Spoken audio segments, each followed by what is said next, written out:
생존 우선순위 서바이벌 프라이어리티 2026년 6월 14일자를 진행하겠습니다. 소리내어 읽어서 이해 해석해 보는 시간이기도 합니다. 제 스스로 구독, 좋아요도 부탁드립니다. 오늘의 편집 내용입니다. 김정은은 위대한 권력 게임에서 중요한 입지를 확보하고 있습니다. 톰 오코너 뉴스위크지에서 6월 12일 보도했습니다. 북한은 이미 독특한 지정학적 지위를 차지하고 있습니다. 이번 주에 기념된 1961년 조약은 중국의 유일한 공식 안보 동맹국으로 만들었으며 2024년 6월 푸틴과의 조약은 오랜 기간 유지되어 온 모스크바 평양을 또 다른 상호 방위 체제로 격상시킨 것으로 김 위원장은 우크라이나와의 전쟁에서 러시아를 돕기 위해 군대를 파견하는 방식으로 즉시 행동했습니다. 중국은 강화되는 러시아-북한 관계에 대해 비교적 조용한 반응을 보였습니다. 동시에 그는 특히 미국이 두 지역 동맹국인 일본과 한국과의 군사적 파트너십을 강화함에 따라 양국과의 관계를 강화하려고 노력해 왔습니다. 미국 관리들은 수요일에 한국 관리들과 만나 핵 협의 그룹을 통해 억제 조치를 강화하는 방안을 논의했습니다. 이것을 6월 9일 시진핑이 방문해서 떠날 때 배웅하는 장면을 소개를 했습니다. 양은 중국과 모스크바에서 북한은 미국과 동북아시아 동맹국들에게 추가적인 도전을 일으킬 수 있는 유용한 전략적 파트너 역할을 합니다라고 덧붙였습니다. 북한에게 중국 및 러시아의 긴밀한 관계는 외교적 고립을 줄이고 억지력을 강화하며 워싱턴, 서울, 도쿄를 상대하는 데 있어 기동의 여지를 넓히는 데 도움이 됩니다. 호드슨 연구소의 아시아 태평양 안보의장인 패트릭 크로니는 최근 김 위원장과 시진핑 주석의 핵심 목표를 파악했습니다. 크로니는 뉴스위크와의 인터뷰에서 시 주석은 한반도를 포함한 아시아 본토의 게이트키퍼로서 중국의 입지를 강화합니다. 중국에 확인하지 않고는 중요한 일이 일어나지 않아야 합니다라고 말했습니다. 김 위원장은 핵무기 보유국으로서의 정체성을 불태우고 싶어하며 이를 통해 핵무기 보유국의 높은 지위를 확보하고자 합니다. 트럼프로 가는 길.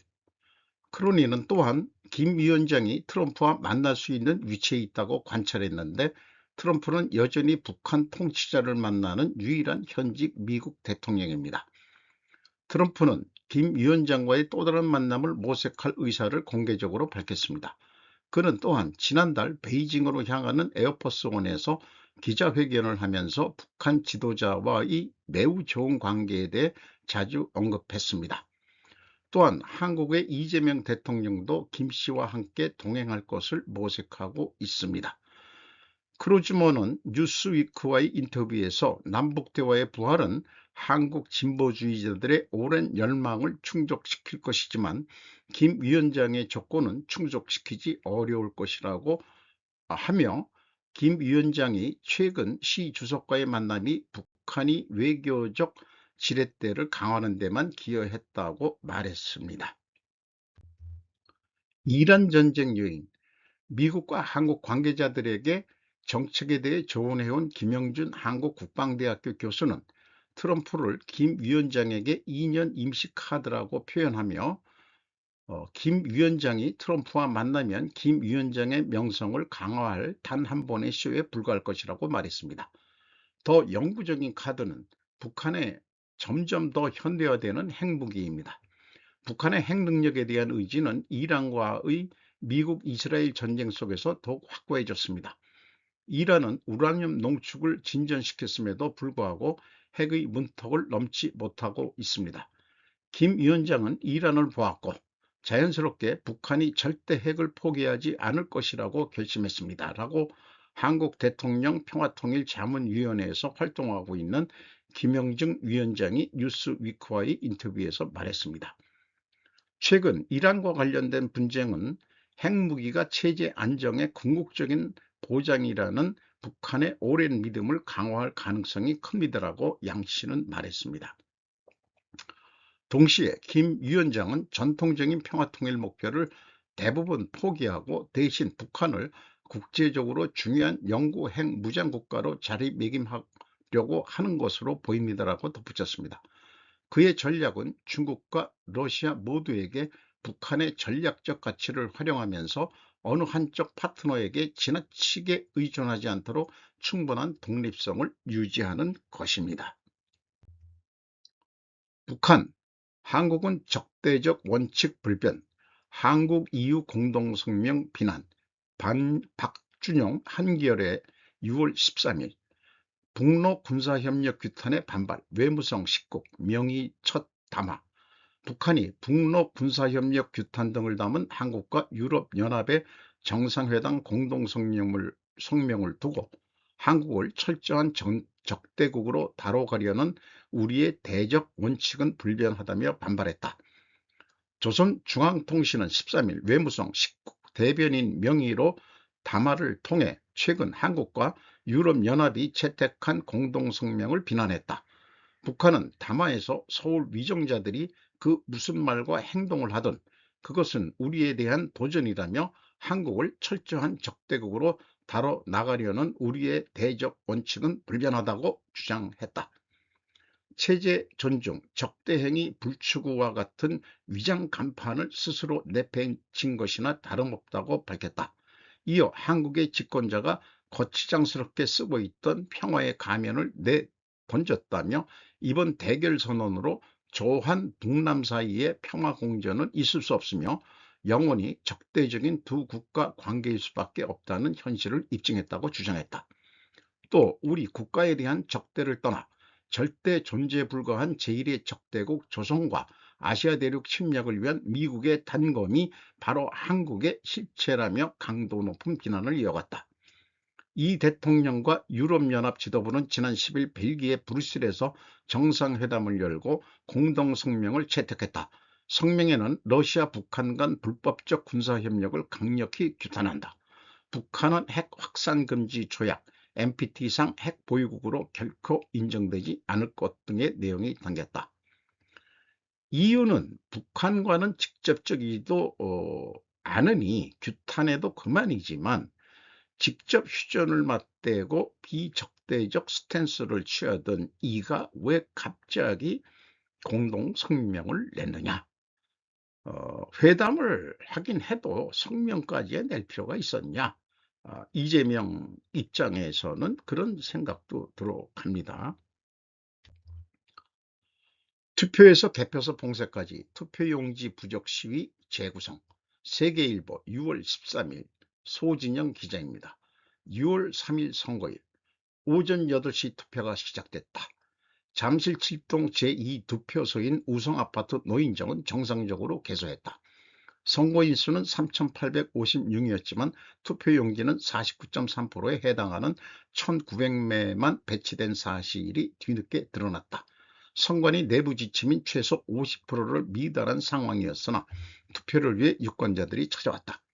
오후 5시 45분쯤 선거관리위원회는 투표용지를 이송 중이니 부족하다는 오해가 없길 바란다며 공지했다. 실제 유권자들의 피해가 이어졌으나 실태조차 파악하지 못한 상태였다.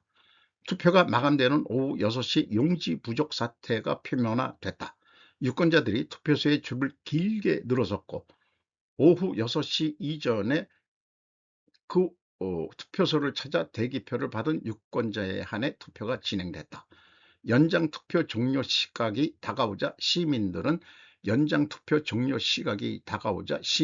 투표소에 모여 개표 중단, 재선거 등 구호를 외치기 시작했다. 오후 11시 50분 잠실 필동 투표소의 최종 투표가 종료되고 투표함 이송을 시도했지만 모여든 집회 인원에 의해 저지됐다. 6월 4일 투표소 봉쇄 1일차. 시위는 밤새 이어졌다. 오전 6시 50분까지도 시위대는 투표소 입구를 에워싼 채 구호를 외쳤다. 4일 오전 송파구 선관위가 투표함 2개 반출을 시도했으나 무산됐다. 국민의힘 김재섭, 김은혜 의원이 현장을 방문했으나 중재는 이루어지지 않았다. 오후를 넘어가며 시위 규모는 수천 명 규모로 커졌다.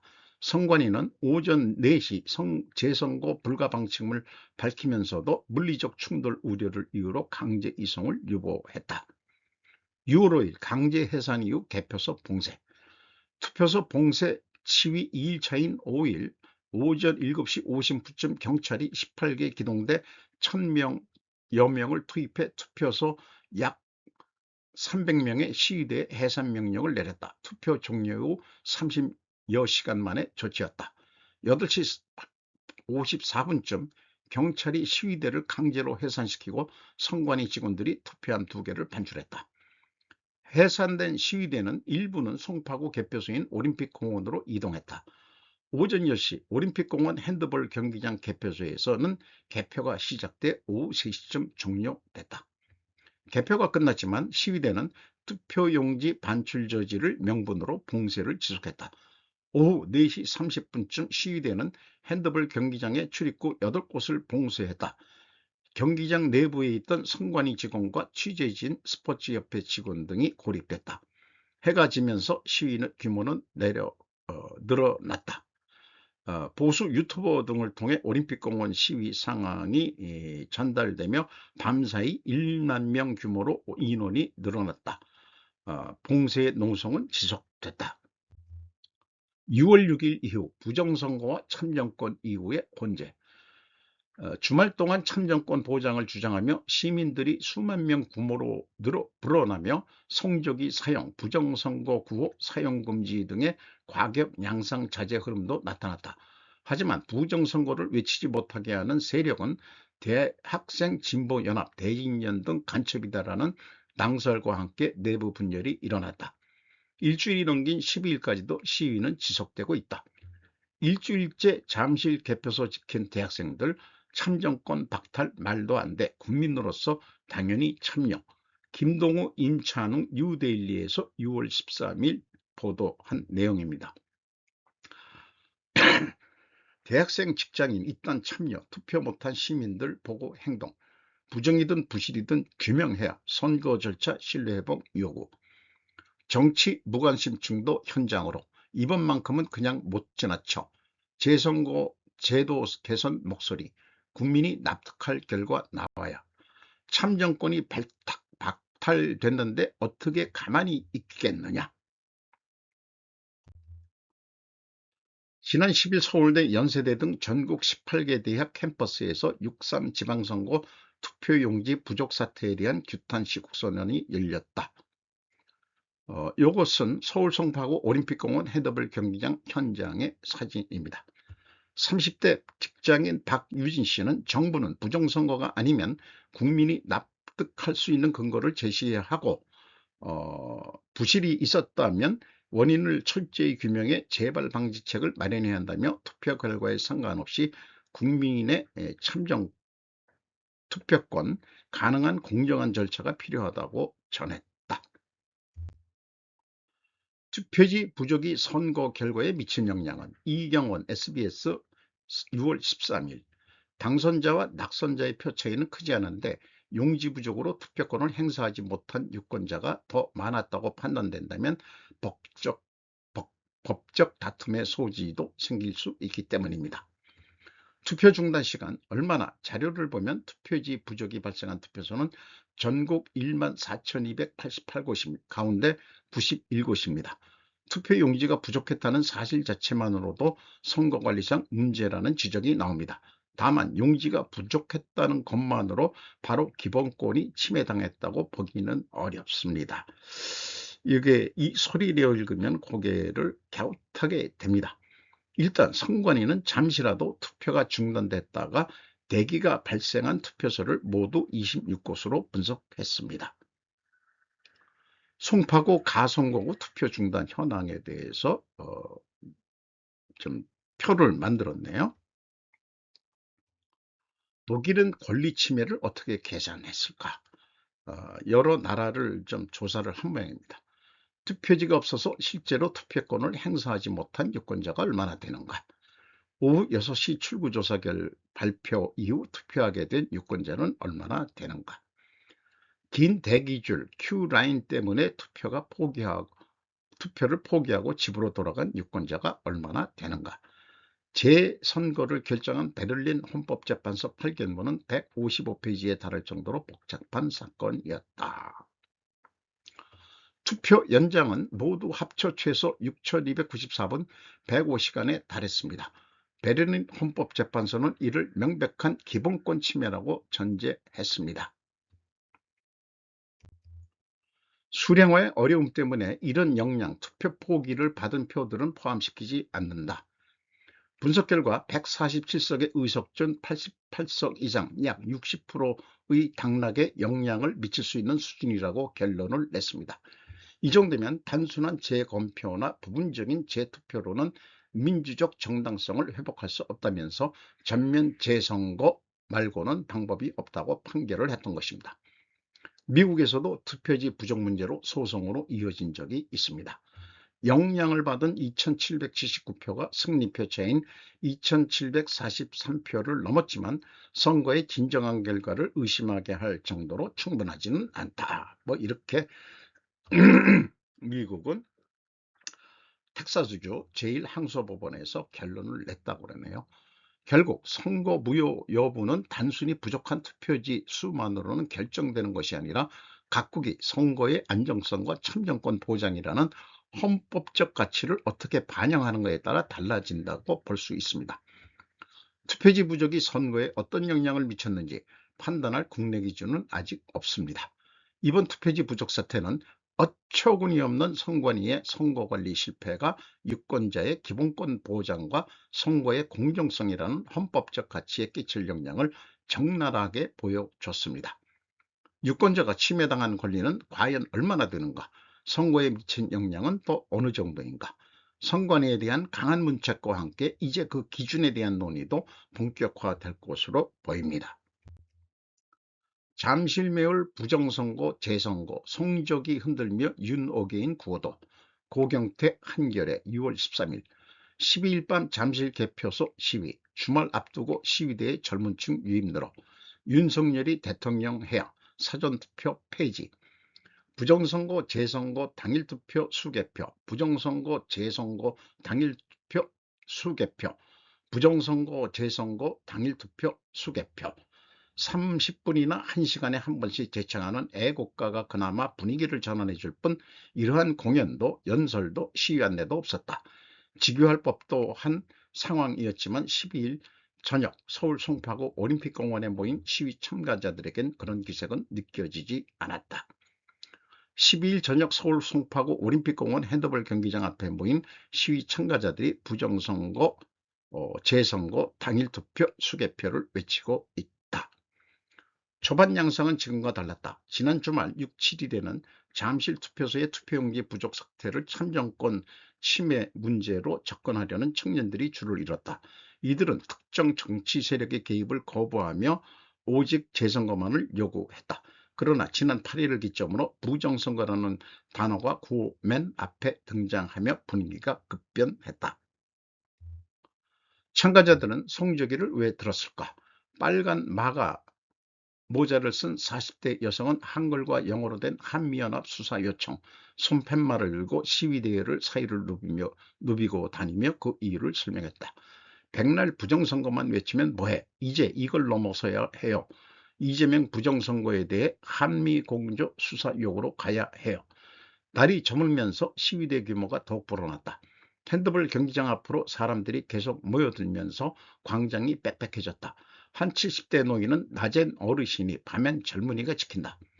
재선거 불사하라고 적은 도화지를 들고 있었는데 실제로 밤이 되자 젊은 층의 유입이 두드러졌다. 가족 단위로 어린아이의 손을 잡고 온 이들 부부들부터 연인, 부부, 친구들끼리 태극기를 흔들며 부정선거, 재선거를 외치다 서로 인증사진을 찍어주는 모습도 보였다. 12일 저녁 서울 송파구 올림픽공원 핸드볼 경기장 앞에 모인 시위대 참가자들이 부정선거, 재선거, 당일투표, 수개표를 외치고 있다. 이들의 부정선거 재선거 주장이 대중적 공감을 얻을 수 있을지는 미지수다. 투표용지 부족 사태와 관련해 중앙선관위의 관리 부실을 지적하며 개혁을 요구하는 목소리가 높지만, 이와는 별개로 부정선거 주장에 거리를 두는 이들은 시위대 내부에도 소수나마 존재했다. 올림픽 공원에 윤석열이 나타나 벽을 풀었다. 제목 자체가 의구심을 좀 들게 하는 거죠. 박세열 프레시안에서 6월 13일 정부 여당은 선관위 개혁의 주도권을 쥐어야 누구를 당선시키기 위한 부정선거인가? 한국판 프리메이슨이라도 존재하는 건가? 조금만 생각해봐도 오류가 빤히 보이는데, 반사회 세력이 재생산하는 음모론을 제도적 정당 대표가 덥석 문다는 것은 심각한 일이다. 장동혁 씨를 얘기를 하는 것 같습니다. 원래 발단은 서울 송파구 등 일부 투표에서 투표용지가 부족해 실제 투표를 하지 못한 사람들이 속출하면서 생겼다. 참정권 침해 이슈는 중대한 문제다. 선관위가 생긴 이래 이런저런 부정투표 의혹들을 끊이지 않았으나 투표용지가 부족해 발생한 건 참으로 황당한 일이다. 선관위의 엄중한 책임을 물어야 한다. 그런데 윤 어게인이 발빠르게 나섰다. 서울 송파 투표소 등 수십 곳에 투표용지가 부족한 사태가 벌어지고 혼란이 이어지자 윤 어게인 세력은 이걸 부정선거 프레이밍을 강화할 기회로 여겼다. 송파 올림픽공원으로 향해 시위대에 스며들어 부정선거 구호를 섞어 넣었다. 정치적 우파와 구별되는 이들은 민주주의 시스템 자체를 공격하는 것으로 자신들의 존재 이유를 정립한다. 즉 선거를 관리하는 기관, 선관위, 사법부, 서부지법, 공권력, 중국경찰, 여기 이게 뭔 얘기인지 언론 등이 이들의 타깃이다. 반공 기독교 근본주의로 기이한 윤석열은 옥중에서 이 윤 어게인 세력들을 믿음의 형제들이라고 표현하며 늘 기도하고 있다고 말했다. 윤석열은 성경의 이사야를 인용했는데, 이스라엘 백성이 억압에서 벗어나 메시아를 맞이하는 희망을 담은 내용으로 혁명이 임박해 있음을 알리는 것이다. 참으로 가소롭고 뻔뻔하게 그지없다. 윤석열의 망상적 부정선거로는 선거 과정에서 발생한 일부 행정적 오류를 정략적 음모론으로 확대해 선거제도의 정당성을 훼손한다. 진보 보수 막론하고 정치에 대한 신뢰감, 요건 좀 제가 잊어버렸네요. 뭘 회복해야 된다, 이런 얘기일까요? 가장 큰 문제는 선관위다. 선거 사무행정의 공백이나 시스템이 망가진 것보다 더 문제는 사회 혼란을 야기하는 세력에게 빌미를 던져준 일이기 때문이다. 이번 사태를 윤 어게인과 그에 동조하는 일부 제도권 정치인들이 주도하게 해서는 절대 안 된다. 그러기 위해서라도 집권 여당과 정부는 이 사태를 가볍게 보면 안 된다. 선관위를 해체하는 수준의 개혁의 주도권을 강하게 잡아 나가야 한다. 좌편향적인 관점의 글이라고 느껴집니다. 주말 송파 시위 때도 부정선거 재선거, 윤호개인 선전물 성적이도, 최용락 프레시안 6월 13일 투표용지 사태로 촉발된 송파 시위대가 부정선거 음모론을 주장하는 이들로 뒤엎인 모습이 주말에도 유지됐다. 시위대의 주요 구호는 부정선거 재선거, 당일 투표 수개표였다. 집회 대호 외곽에서 다른 목소리를 꺼내는 일도 소수 있었으나 묵살되는 분위기였다. 한 중년 여성은 극단적 주장을 펴면 안 된다며 생각이 다른 사람도 보듬어야 한다고 말했다. 이를 본 고령 남성은 좌파를 보듬어야 한다는 건가? 그러니까 우파가 무르다는 것이라며 의도가 뭐냐라고 소리를 높였다. 여기 황교안과 전한기는 왜 가가지고 지랄하세요? 예, 여러 사진들을 그냥 모아봤습니다. 스타터 스틸. 민주당 국힘향에 투표용지 부족 정쟁 악용 말라.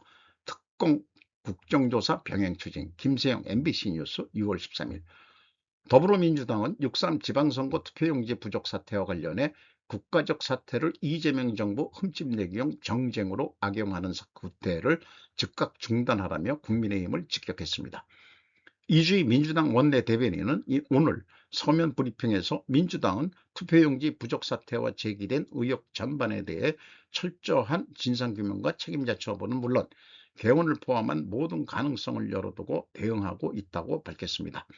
이어 위철한 중앙선거관리위원장 직무대행의 직무수행은 불가피한 행정 절차임에도 사적 인연을 운운하며 대통령까지 걸고 넘어지는 것은 구태일 뿐이라며 무엇이든 빌미가 생기면 엮어서 대통령과 정부 여당 공격 소재를 활용하고 싶은 본능을 헤아리지 못하는 것은 아니지만 최소한 자기 얼굴에 침 뱉는 일은 삼가야 할 것이라고 비판했습니다. 대통령 순방만 가면 여 이슈에 묻히는 정상 외교. 배민영 세계일보 6월 13일. 이 유럽 순방 중 여 지도부 안방격 호남서 공개 설전.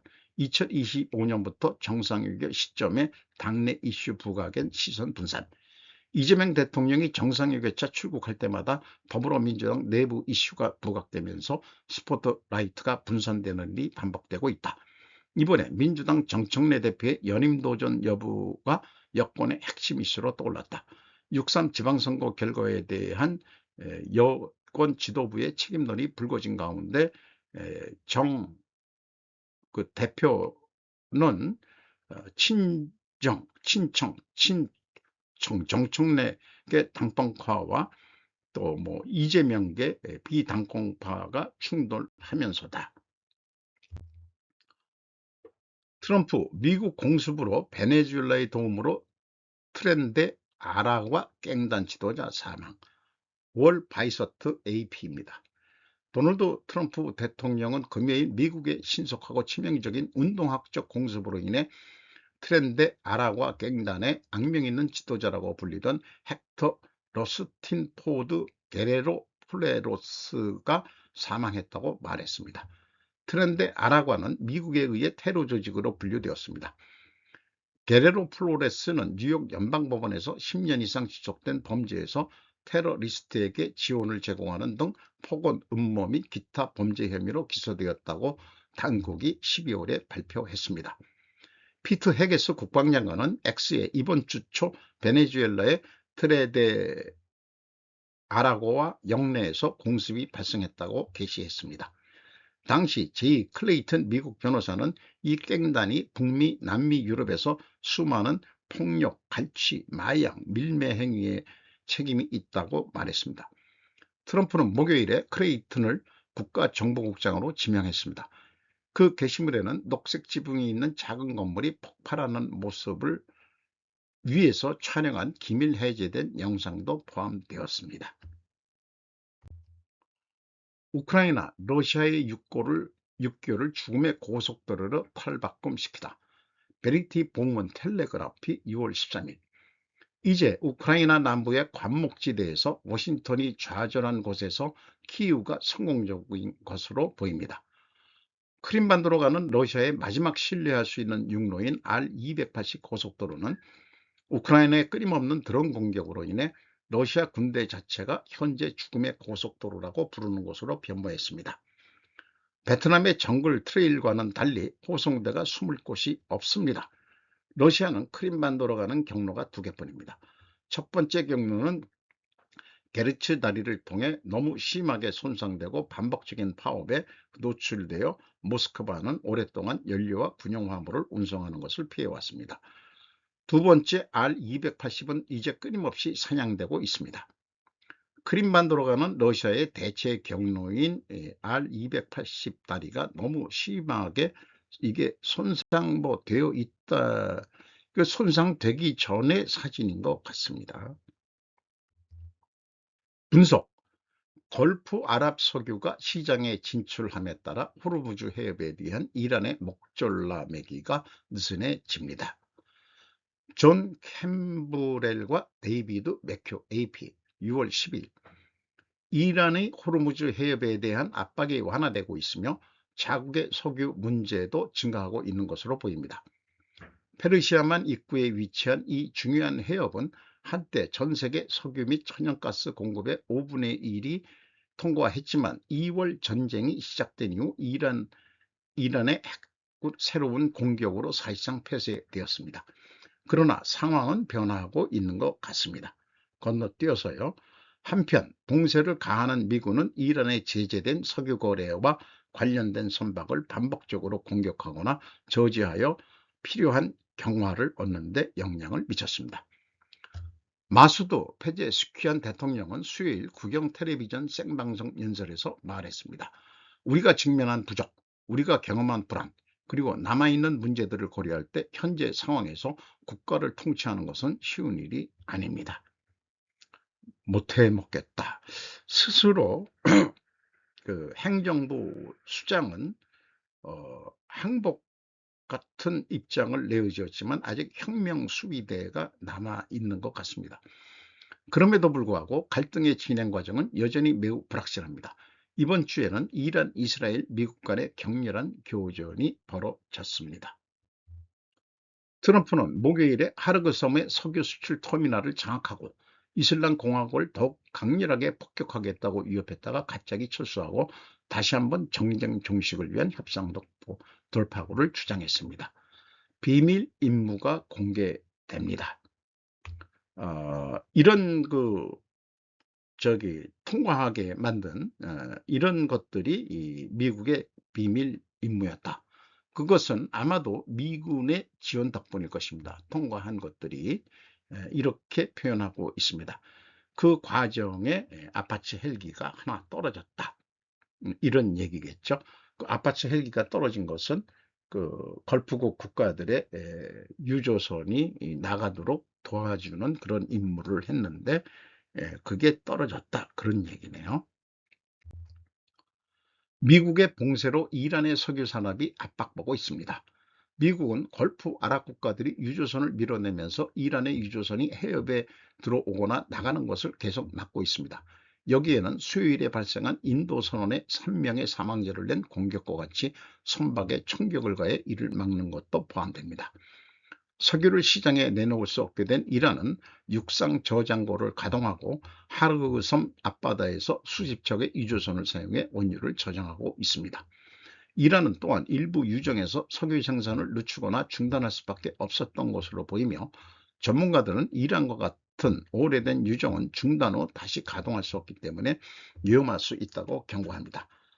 이 퍼서 땅에 버리든가 바다에 버릴 수밖에 없다고 합니다. 유정 뚜껑을 안 막고 계속 풀라고 한다면은. 유가는 트럼프 대통령의 협상 약속과 다른 국가들의 매장량 사용 및 석유 사용 강화로 인해 부분적으로 배럴당 100달러 미만으로 유지되고 있습니다. 유가는 트럼프 대통령의 협상 약속과 다른 국가들의 매장량 사용 및 석유 사용 강화로 인해 부분적으로 배럴당 100달러 미만으로 유지되고 있습니다. 케플러에 따르면 오랫동안 이란 제재 석유의 주요 구매국이었던 중국은 5월 해상원유 수입량이 2016년 10월 이후 최저 수준인 하루 680만 배럴로 감소했습니다. 이것도 결국 중국 죽이기의 일환으로 해석이 되네요. 미국과 일본의 거리두는 이재명, 김정민 국제전략연구소 6월 13일 방송분입니다. 큰 거 한 방을 위해서 기다렸다. 마약 사범 같은 사례로 큰 뿌리를 찾기 위해서. 선관위의 문제점이 동시다발적으로 터지면서 관리를 못하고 있다. 노무현 정권 때부터 시작된 전자개표 때부터 느슨해진 것 아닌가. 방해할 세력이 없으니 게을러지고 했던 것 아닐까. 바다 냄새가 난다. 한국인의 머리에서 나올 수 없는 규모다. 미국 선거 때 한국의 부정선거가 쓰일 수 있다는 비유를 할 수 있다. 한국에서 2기 선서 때 정체불명의 투표지와 투표함을 가지고 미국 갔다.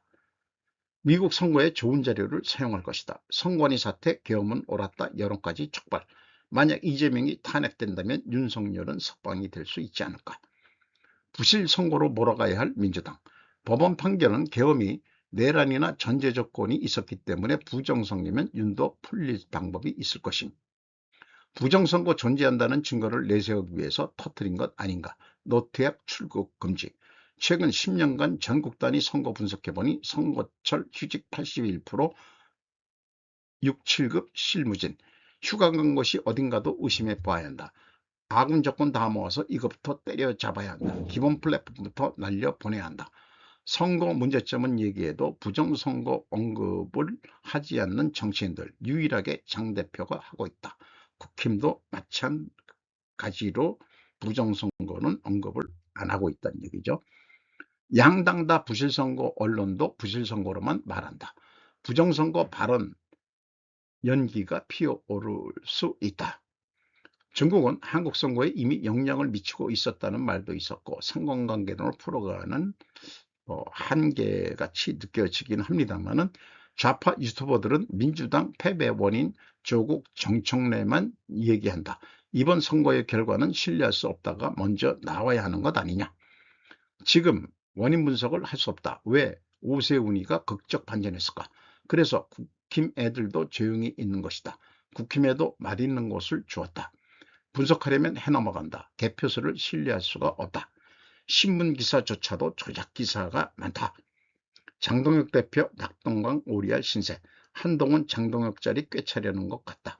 글로벌 어젠다를 받아들이되 우리가 원하는 방향으로 갈 수 있어야 한다. 저란계는 여포 같은 자 생각하지 않고 들이댄다. 한미관계 균열. 이재명 외유 반트럼프 외교이다. 쿠팡 과징금 때리고 민영배 사회주의식으로 이전 삼성 압박해서 삼성전자 내려가게 만들기, 패키징 후공정이라고 확인이 됩니다. 갑자기 세무조사, 구미도 못했는데 압력을 넣은 것이다. 뭐가 철거되면, 가뭄되면 어떻게 되나? 한국 반도체 산업 망하게 만들려는 의도가 있는 거냐? 삼성전자가 과연 버틸 수 있을까? 지금 막 내리막길이 시작된 것 같다. 유럽 돈이 한국에 유입됐다고 본다. 이번에 코스피 8,300 재상승은 미국 돈이 빠져나가니까 유럽 애들 보고 좀 사주세요 그랬다는 얘기로 이해가 됩니다. 그런데 우리나라 원화가치 떨어지고 뭐 인플레 되고 뭐 등등 해서 금리 상승하면 주가 급락, 외국 자본이 우리의 주식들을 줍줍할 것이다. 부동산 줍줍하듯이 그렇게 당할 것이다. 이재명이 이완용 아닌가? 박찬대 인천시 2,400억 지역화폐 돈 풀어 경제위기 자초하려 한다. 이게 코나 카드, 코나 아이를 얘기하는 거죠. 고종과 민비가 했던 것을 제명과 해경이 외국에 팔아먹으려 한다. 바티칸에 간 것이 악원 파천, 결국은 미국의 경제식민지가 될 것이다. 이재명이가 고종이다.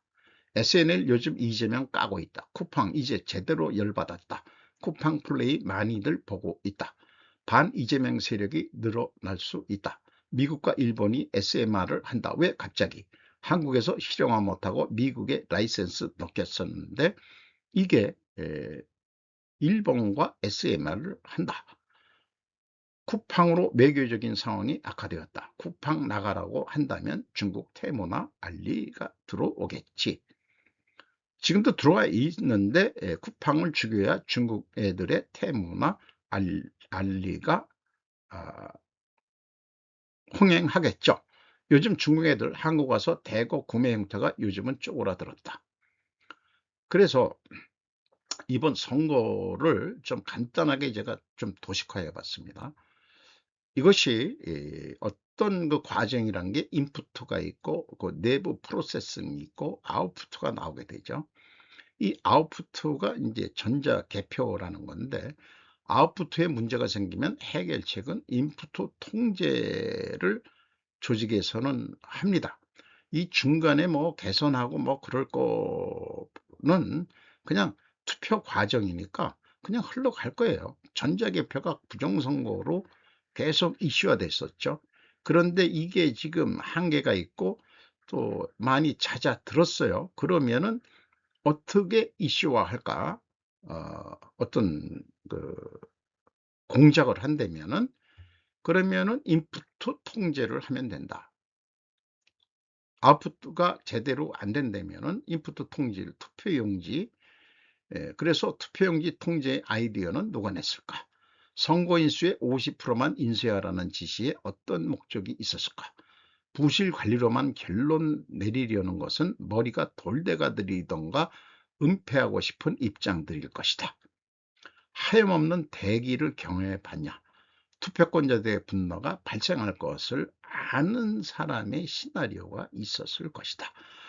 그렇게 주문한 것을 수용한 성관이, 그게 성관이 위에서 결정한 게 아니고 뭐 사무관이 했다고 그런, 그게 가장 큰 문제일 것 같습니다. 왜 50%만 인쇄하라고 했느냐? 문제가 생길 것을 뻔히 알고 있는 이 선거 컨설턴트가, 그게 누군지 모르지만은, 그러니까 중국 애들이 그동안에 역량을 한국 선거에 너무 미친다. 개표기, 전자개표기 이런 등등 이런 거 있으니까 그 반대 스파이도 있을 거 아니에요. 그게 바다 냄새 난다고 이 김정민 박사는 얘기를 하는데, 어쨌든 어처구니 없다 그러는데, 어처구니 없는 게 아니고 일반 상식으로 통계적으로 보더라도 그동안의 투표율이라든가 이런 거를 봐서 버퍼 재고라는 게 있어야 되는 거거든요. 항상 안정성, 이게 그 기업 관리를 하더라도 재고 관리를 그렇게 잘 하려고 노력하고, 제가 스루프트 회계를 분석하면서도 그런 거를 하고 있습니다만은, 너무 버퍼도 없이 인풋을 줄여버렸다 이게요. 그러면은 안 되는 거죠. 대기가 생기는 거죠.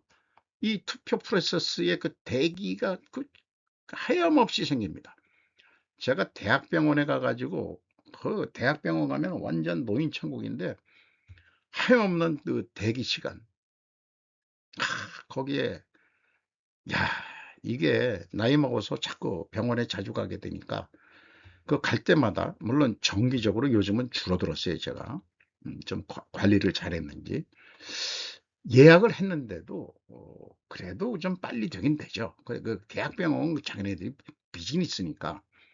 그래서 그 창구도 좀 늘리고, 대기 창구가 작으니까 대기줄이 늘어나니까 이런 것들을 해서 이제 그 해소를 하는데, 대학병원들은 이번에 이 투표용지를 부족하게 만드는 인풋 통제를 한 아이디어, 이 아이디어 낸 사람이 누구냐, 문제가 나오도록 그 부정선거를 유도하기 위해서 했다고, 그렇게 제가 지금 해석을 하게 됩니다.